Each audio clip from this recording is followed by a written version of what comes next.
Bismillahirrahmanirrahim. Rindu surga.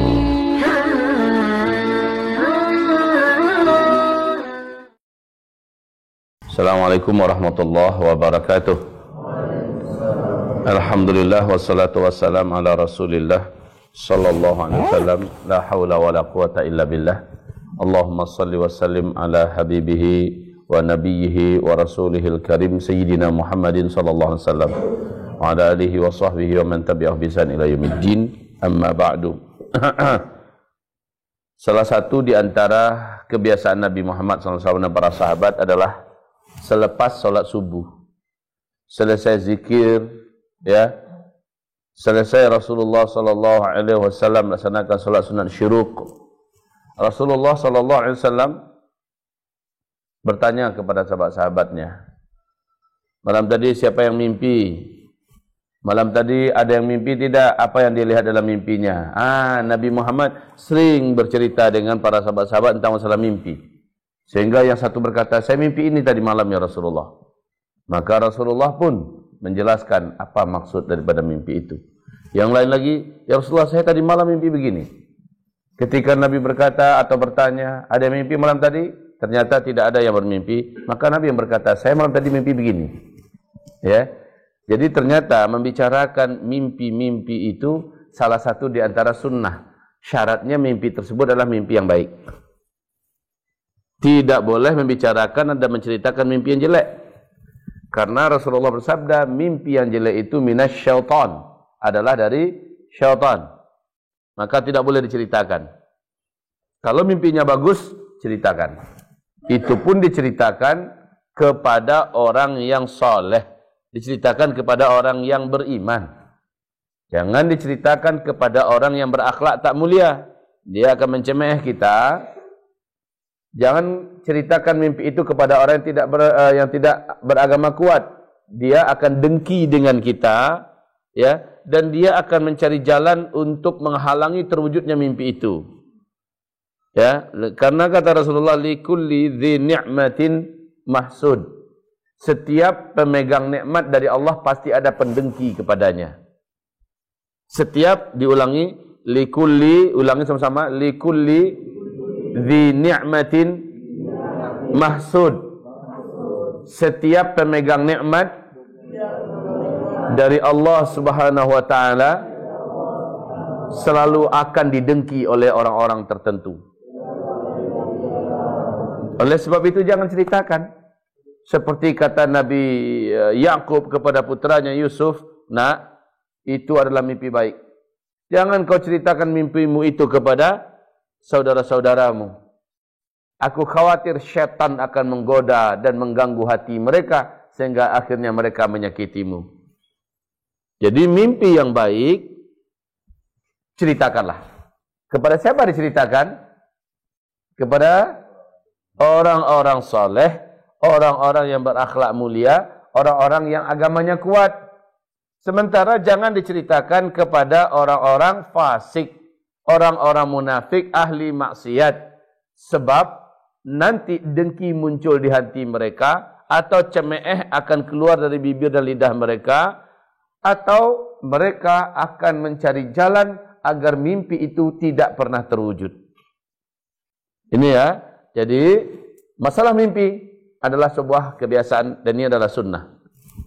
Silakan nanti dibuka di kitab Fathul Bari, ya, syarah Sahih Imam Bukhari oleh Syekh Asqalani, bagaimana disebutkan kebiasaan mulia ini beredar di antara Rasulullah dan para sahabat. Sekali lagi, Rasul yang bertanya, ada mimpi malam tadi? Ada mimpi malam tadi? Jadi kalau ada yang mimpi, maka simaklah mimpinya tersebut. Dan kalau mimpinya bagus, doakan dia. Ya Allah, jadikanlah mimpi saudara hamba ini jadi kenyataan. Kan begitu? Atau, ya Allah, lindungi saudara hamba agar ketika wujud mimpinya tidak ada yang akan mendengki kepadanya. Jadi begitu. Nah, anak-anakku sekalian, kalian masing-masing pasti punya mimpi. Tetapi mimpi itu ada dua. Pertama, mimpi yang ru'ya as-sadiqah, ya, mimpi yang benar. Yang kedua adalah mimpi minasyaitan. Dan ada juga yang disebut dengan mainan tidur. Taib. yang dua ini, yang pertama silakan diceritakan.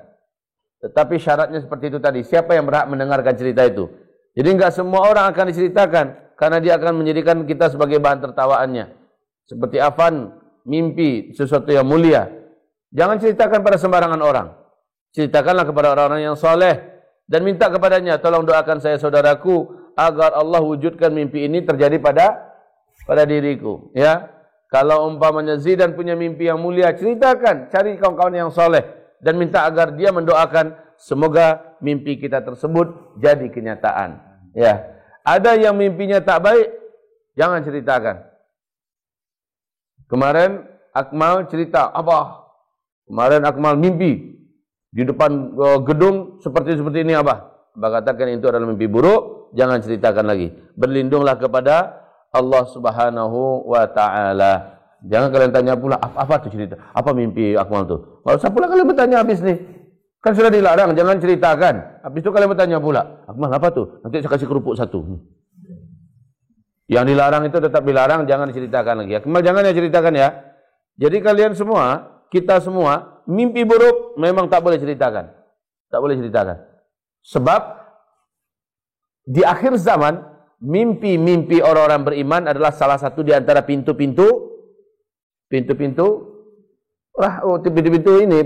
salah satu di antara pintu-pintu kebenaran, di mana nanti mimpi-mimpi orang beriman akan menjadi kenyataan. Nah, syaitan ingin mencari berita dari langit melalui mimpi kita. Syaitan ingin mencari berita dari langit melalui mimpi kita. Lalu syaitan nanti akan berbagi cerita kepada juru bicaranya dari kalangan manusia, yaitu para dukun-dukun dan para peramal. Ya, jadi dia ingin tahu apa yang akan terjadi melalui mimpi orang beriman. Anak-anakku sekalian, beberapa hari yang lalu Abah terima SMS.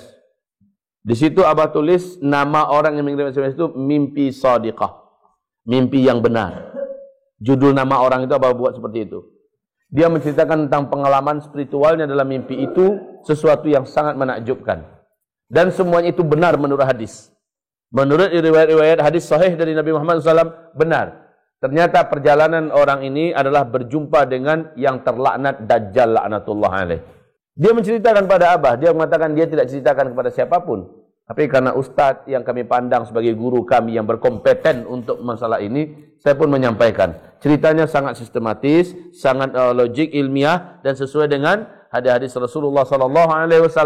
Tapi Abah tak akan ceritakan pada kalian. Intinya, mimpi-mimpi seperti ini adalah ru'ya shadiqah. Mimpinya orang-orang beriman yang benar di akhir zaman. Baik ya, tentang masalah mimpi, rasanya ini sudah menjadi ilmu bagi kalian. Yang penting mimpi yang jelek jangan pernah diceritakan. Habis tidur, kalau sempat kita mimpi yang jelek, atau dibangunkan kawan-kawan, bangun-bangun, kenapa kamu teriak-teriak? Kita terbangun, kita ingat mimpi kita begitu menyeramkan, mengerikan, langsung meludahlah ke sebelah kiri. Ya, syaitan yang mengganggu kita, membuat mimpi buruk itu terjadi ada di sebelah kiri kita. Ludahi dia. Bagaimana cara meludahnya? Tentu saja bukan dengan air liur yang kalian kumpulkan. Ya, maka hancurlah sudah tempat tidur kalian, kena air liur kalian semua. Cukup simbolik saja, penghinaan pada syaitan. Ya, a'udzubillahi minasyaitonirrajim. A'udzubillahi minasyaitonirrajim. 3 kali.